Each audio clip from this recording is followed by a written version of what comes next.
Okay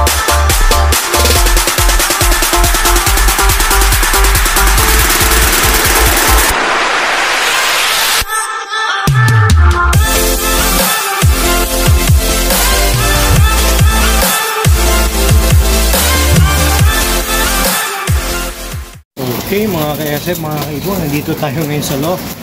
Nagpalipat tayo ng Young Bird, no? Banded siya na NHPC.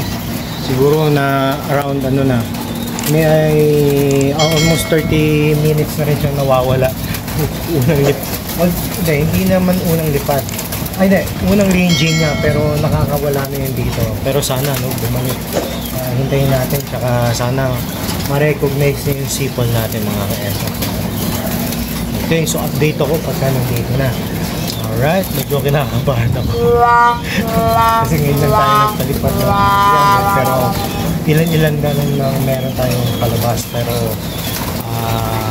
alalay lang tayo sa mga new settled birds. Okay, update ako ulit. Bye-bye.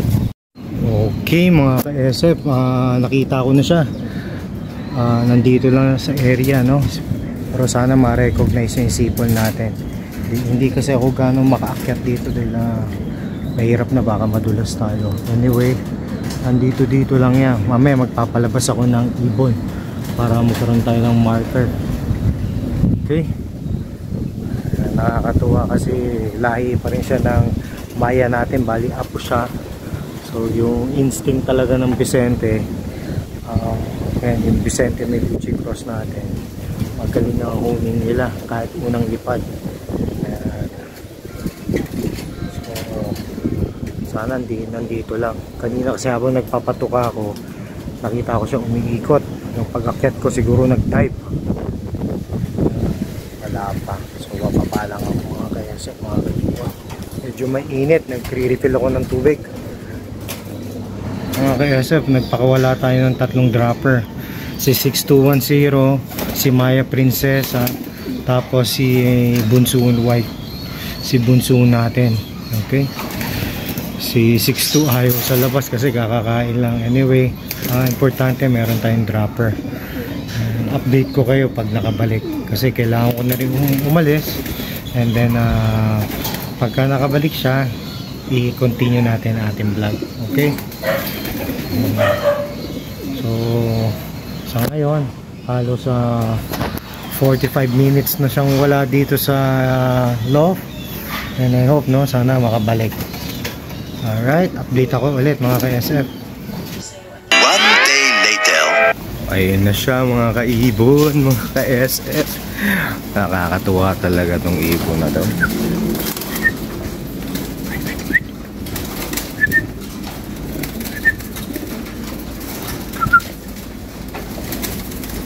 Ayan natin siya.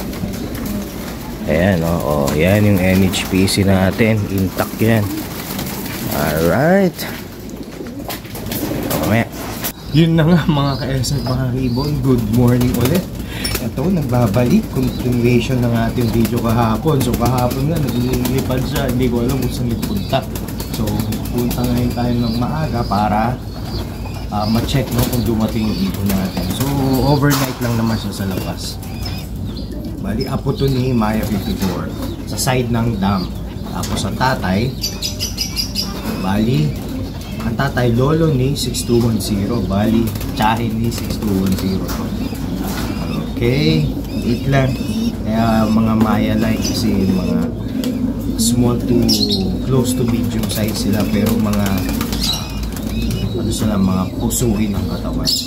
Okay, so ayan, magpapakain na tayo mga kaisa, mga ibon, para mga 8:30 balik na tayo sa side.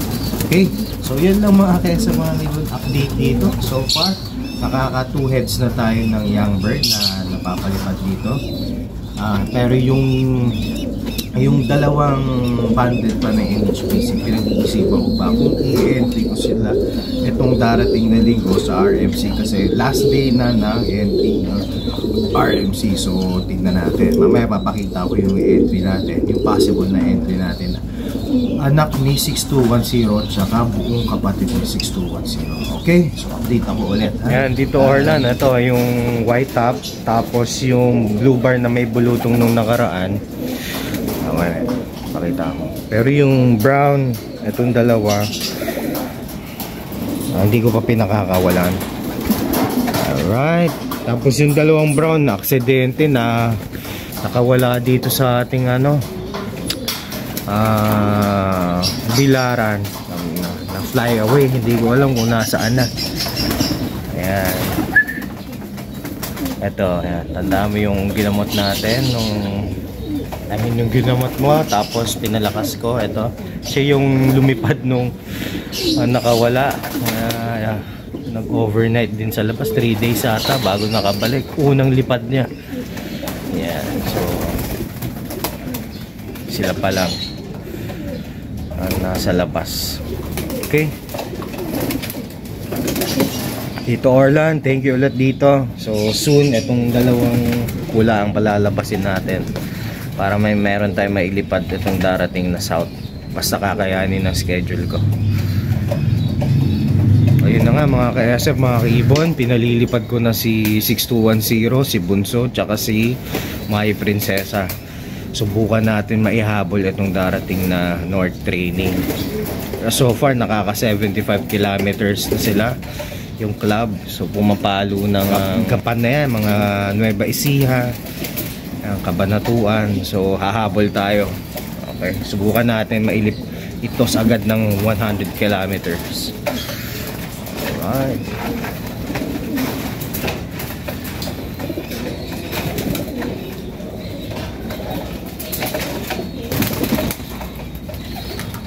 Okay mga ka-SF, mga ka-ibon, ito yung mga ibon natin, nagkakainan na. Alright.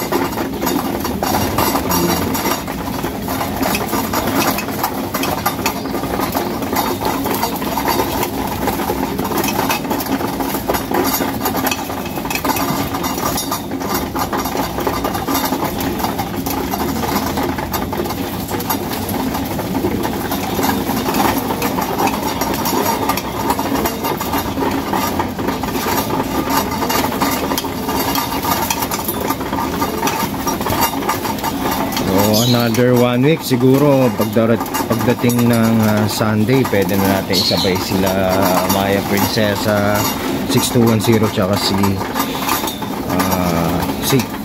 Bunso. Okay mga ka-SF, mga ka-ibon, ito nagbabalik. Konting kaalaman lang regarding sa pagpapakulay ng mata at papaedad ng ibon bago tayo magpakawala. Pero magbe-base tayo sa ating linyada na hawak. Ngayon kasi pag ang ibon is fast maturing, kahit ganitong edad nila, mabilis sila mag-body mold, yung ugali nila, advance, yan, medyo mahirap tayo magpakawala ng mga ganyan kasi may mga ibon na pag pinakawala natin, isang cause yan, kaya kakaroon tayo ng fly away. So dapat alamin din natin kung anong ugali ng bloodline hawak natin. Ngayon sa mga yung mga mabagal naman mag-mature, slow, ang isang problema naman dyan, no? Ang ibon natin nasa ganitong edad na ayaw naman maglilipad, ang body mold nila mabagal, and then ayun nga, yung mga ganyang ugali ng ibon, sila yung nagmamanmada, sa sightseeing sila, nag-viewing sila bago sila lumipad. Okay? So ako naman, may hawak akong ibon, yung linya din ni Maya 54, until now existing pa rin sila. Merong mga apo si Maya 54 dito na nililipad ko, and then actually mga breed ko this year, and then meron siyang direktang anak pa rin sa akin. Okay, bali kung di ako nagkakamali, dalawa na lang. Si Crack Eye kasi namatay na this year, tapos yung si Gift, yung aking niregalo sa kumpare ko kay S. Viguera, pare, shoutout sa'yo. thank you ulit sa baya sa anak ni Maya 54. Okay, meron pa isa, yung tinatawag ko si Daughter Maya. Yun naman ay nung napahiram ko si Maya 54K Pugitulo, nagkaroon siya ng anak. Bali na-cross na sa banting book ni late Rickson Asilong. So ngayon nandito na sa akin yung nandito na sa akin yung hen. Yung nestmate niya, yun, sad to say, patay na rin. Anyway, sa dugo ni Maya 54, basta yung hawak ko ng Vicente Miguchi process at yung kanyang dugo, madali ko silang mapaamo. Wala akong problema when it comes sa pagsisettle. Kahit basta importante naka-viewing sila. Yung viewing natin elevated, nakakapag-sightseeing sila. Then pagka pinakawalan natin, malaki yung chance na yung ibon makakabalik. Tsaka siyempre dapat may recall din sila. Ang recall, ito yung nagiging routine natin pagka papakain tayo. So nag-whistle tayo, nag-iingay tayo ng lagayan, ng patuka para ang ibon malakas ang sense of hearing yan, tsaka lalo yung mga pangamoy. So yung routine na yan pagka ginagawa natin, malaking bagay at nakakatulong yan para madali tayo makapagpaamo. Okay, so ako naman ang ginagawa ko kung magpapakain ako at magsisettle ako ng ibon, hindi umpisa ako nagpapatulog ako ng sa lata. Yan, ginaganyan din ako hanggang sa medyo ano na sila, yung kampante na sila sa akin. Pinadadapo ko dito sa bakuran, tapos yung iba pinakakain ko para labas-pasok lang sila. Okay, so yun yung way ko para makapag-settle ng mas madali. Okay, anyway, so ito nga pala, no, yung apo ni Maya 54. Actually ito dati sa sobrang liit niya, nakakalabas siya dito sa 3x3 na butas na fly pen. So aksidente nga nung isang beses nakalabas siya, buti na lang hindi nadali ng pusa. So ayan, so kahapon unang lipad niya, halos isang oras din ako naghintay, wala siya.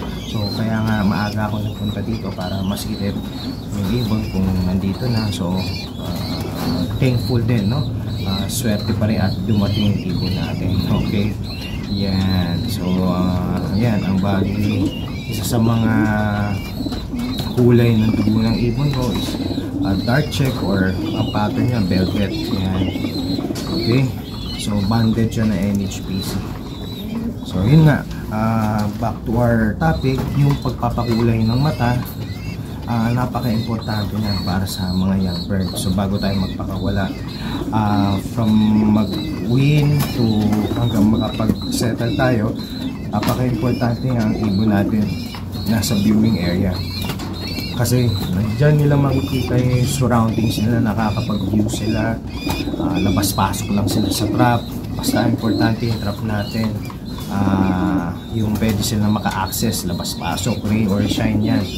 Pero importante yan na dapat na yung isi-secure natin yung ating yung bukasan, kung safe ba o hindi ba sila na susungkit ng mga pusa. Kasi pagka may mga pusa dito at yun na nagiging problema natin at hindi sila makakapag-viewing, hindi sila mag-stay sa viewing area. So anyway, so labas-pasok lang silang ganyan hanggang sa umidad sila. Titignan natin ang kulay ng mata nila kung nagkukulay na rin. And then yun nga, so bago rin sila mag-umpisa lumipad, subukan na rin natin silang hanggang sa nag-uumpisa na sila kumampay. Kasi mahirap na yung pagka biglang marunong silang lumipad, biglang pitik. Yan, minsan yun yung mga cause ng losses. And malaking bagay kasi yung pagtuturo talaga, pagsisettle ng ibon, para kapag umpisa tayo ng proper settling ng mga ibon. So ganun lang mga ka-SF, mga ibon, napaka-importante ang pagpapakulay ng mata bago mag-settle or magpakawala ng ibon. Okay? So, depende yan sa iba-ibang approach talaga. Merong iba, wala pang ulay, sinasanay na nila sa logging board, nagkakampay-kampay ng ganyan. Iba naman, nakukulay yung mata, bago nila pakawalan. Pero siyempre, depende yan sa area mo kung secure yan. Pero kadalasan kasi sa OLR, ang mga ibon 2 months old, pinadadala doon, halos talagang mapapansin nyo ang kulay ng mata talaga medyo nagde-develop na. So, ang mga losses din sa OLR, medyo pagka proper handling talaga at magandang pagtuturo, konti lang din ang losses. Okay? So, paano mga ka-SF, mga ibon? So, hanggang dyan na lang ulit at thank you again sa pagsubaybay. Okay, bye!